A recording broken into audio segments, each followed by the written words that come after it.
सभी सनातनी लोगों को मेरा राम राम, राधे राधे, जय सिया राम, हर हर महादेव और जय माता दी। दोस्तों, उम्मीद करता हूँ मेरे बनाए हुए वीडियोस आप सभी को पसंद आ रहे होंगे। अगर आपने मुझे अभी भी लाइक और सब्सक्राइब नहीं किया तो अवश्य करें। जो लोग भी मेरे इन वीडियोस को देख रहे हैं उन पर भगवान भोलेनाथ अपनी कृपा बनाए रखें। तो दोस्तों, जैसा कि मेरे लास्ट वीडियो नंबर 86 में मैंने आपको बताया था कि कैसे हमने झांसी से पुरी का ट्रिप प्लान किया, और मैंने आपको जगन्नाथ जी के मंदिर के दर्शन भी करवाए और 10 चमत्कारी बातें भी आप सभी को बताई थी। तो अब बारी थी पुरी के अन्य धामों के यानी अन्य मंदिरों के दर्शन के बारे में आप सभी को बताने की। तो दोस्तों, सेकंड डे हमने एक बैटरी ऑपरेटेड रिक्शा बुक किया जिसने मात्र 650 रुपये में हमें 14 दिव्य स्थानों के दर्शन कराए। तो सबसे पहले हम लोग पहुंच गए सोनार गौरंग टेम्पल। जी हाँ दोस्तों, श्री श्री सोनार गौरंग मंदिर चक्र तीर्थ रोड पर स्थित एक मंदिर है। मंदिर में श्री राम भगवान, जगन्नाथ, बलराम और सुभद्रा के मंदिर है।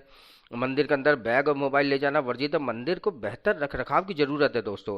यह मंदिर अत्यंत ही छोटा है और लेकिन दिव्य और प्राचीन मंदिर है दोस्तों।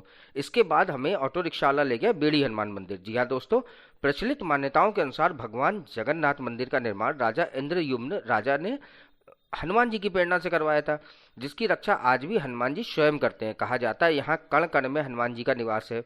यहाँ इनके निवास का प्रमाण देने वाले कई चमत्कार भी घटित हो चुके हैं।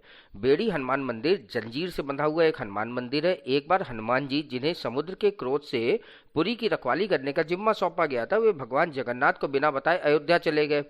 तब समुद्र का पानी शहर में प्रवेश करके मंदिर को क्षतिग्रस्त कर गया। भविष्य में सुरक्षा सुनिश्चित करने के लिए भगवान जगन्नाथ ने हनुमान को जंजीरों से बांध दिया और उन्हें दिन रात सतर्क रहने का आदेश दिया। मंदिर की बाहरी दीवारों पर आप विभिन्न देवी देवताओं के चित्र देख सकते हैं, जैसा कि पश्चिमी दिशा की दीवार पर अंजना अपने गोद में बैठे बच्चे से लाड़ कर रही है। उत्तरी दिशा की दीवार पर आभूषित खंबे की चौकी को पकड़े एक देवत्व महिला खड़ी है। दक्षिण की दीवार पर भगवान गणेश के चित्र हैं, जो कि पुरी के सांस्कृतिक गौरव को बढ़ाते हैं। दोस्तों, इसके बाद हमारा तीसरा पड़ाव था जगन्नाथ जी का ससुराल। यहाँ पर 10 रुपए का टिकट था दोस्तों। मंदिर छोटा लेकिन दिव्य था। चौथा मंदिर राम मंदिर था। यहाँ पर मैंने बहुत ही सुंदर राम परिवार के दर्शन के साथ ही शिव प्रतिमा और नंदी जी के भी दर्शन का लाभ उठाया। अगला पड़ाव था हमारा गुंडीचा मंदिर यानी पांचवा मंदिर। श्री गुंडीचा मंदिर वार्षिक होने वाली श्री जगन्नाथ रथ यात्रा का अंतिम गंतव्य है, जबकि श्री जगन्नाथ मंदिर जो है वो प्रारंभिक स्थान है। इन दोनों मंदिरों को जोड़ती हुई एक 3 किलोमीटर लंबी जीटी रोड है। भगवान जगन्नाथ, बलभद्र और बहन सुभद्रा यहाँ पर 9 दिनों के लिए ठहरते हैं। मंदिर के 2 मुख्य द्वार हैं। मंदिर का पश्चिमी द्वार मुख्य प्रवेश द्वार है, जिससे भगवान जगन्नाथ जी रथ यात्रा के दौरान मंदिर में प्रवेश करते हैं, और प्रस्थान के लिए पूर्वी द्वार का उपयोग किया जाता है। यह रथ यात्रा के जो 9 दिनों के अलावा मंदिर में कोई भी स्थायी भगवान का विग्रह नहीं होता, अर्थात साल के बाकी दिनों में मंदिर खाली ही होता है। मंदिर का जो मुख्य आकर्षण है दोस्तों, वो इसके आसपास फैला हुआ सुंदर उद्यान है। इसे जगन्नाथ जी का गार्डन हाउस भी कहा जाता है। अगला मंदिर था नरसिंह मंदिर। जी हाँ दोस्तों, पुरी शहर में गुंडीचा मंदिर के पश्चिमी भाग में पवित्र इंद्रयुम्न सरोवर के पूर्व में एक मंदिर है, जिसे हम यज्ञ नरसिंहा मंदिर के नाम से जानते हैं। यह मंदिर भगवान विष्णु के चौथे अवतार भगवान नरसिम्हा को समर्पित है।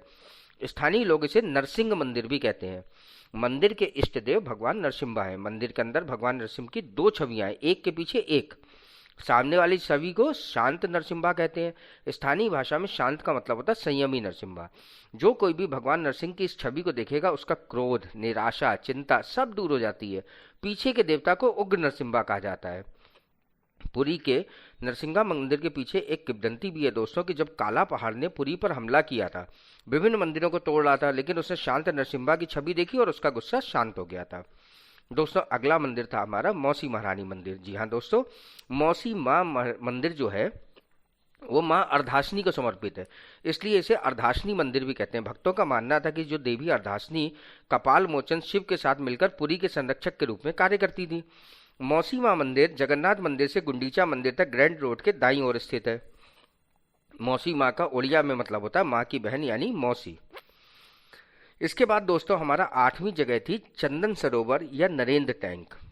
नरेंद्र सरोवर भी आप कह सकते हैं। नरेंद्र सरोवर क्या है? एक पवित्र झील है जो जगन्नाथ मंदिर के उत्तर पूर्व में स्थित है।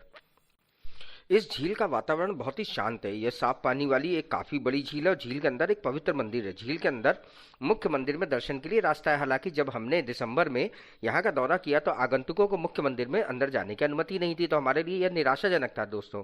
लेकिन हमने रास्तों का दौरा किया, मंदिर देखा, झील देखी और आसपास का वातावरण देखा। झील में हम मछलियां भी देख पाए, उन्हें खाना भी खिलाया।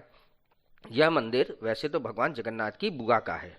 अगला मंदिर था दोस्तों श्री मंदिर। इसके बारे में कोई मुझे विशेष जानकारी वहां प्राप्त नहीं हुई, ना ही यहाँ पे कोई लोग थे।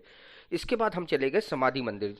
यह जटिया बाबा विजय कृष्ण गोस्वामी का समाधि मंदिर है। यह एक धार्मिक व्यक्ति थे, समाज सुधारक थे। इन्होंने अद्वैत से द्वैत तक तपस्या करने के लिए कई तरीके सीखे, उनका अभ्यास किया और उस समय की प्रमुख धार्मिक हस्तियों के संपर्क में थे, जैसे कि रामकृष्ण परमहंस, तैला गोस्वामी, लाहड़ी महाशय आदि।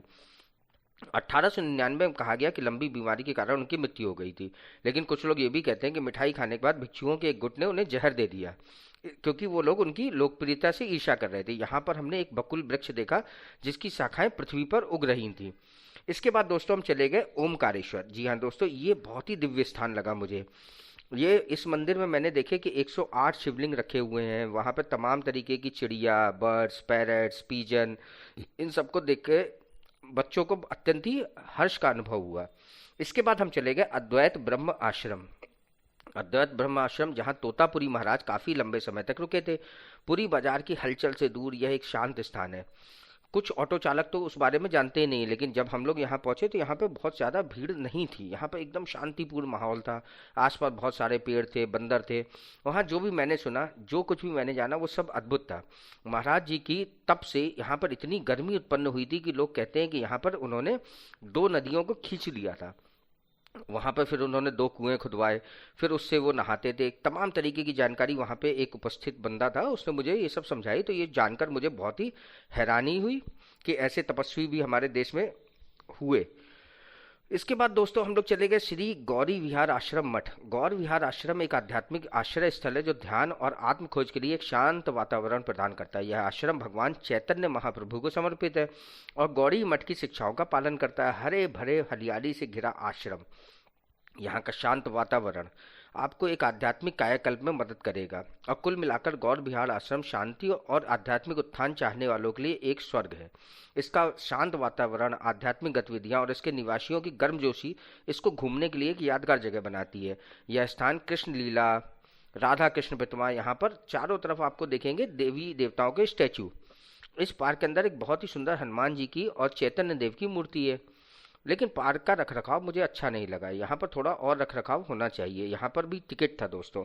इसके बाद हम अपने अंतिम पड़ाव कालीबाड़ी मंदिर के पास गए, जो कि समुद्र बीच से बिल्कुल पास में ही था। तो दोस्तों हमने इस तरीके से 14 चमत्कारिक मंदिरों के दर्शन का लाभ उठाया। आप भी जब कभी सपरिवार पुरी की यात्रा पर जा रहे हो तो इन 14 मंदिरों को देखना ना भूलें। मुझे लाइक और सब्सक्राइब करना ना भूलें। फिर मिलेंगे दोस्तों एक नए मंदिर के साथ। तब तक के लिए सभी को राम राम, जय जगन्नाथ।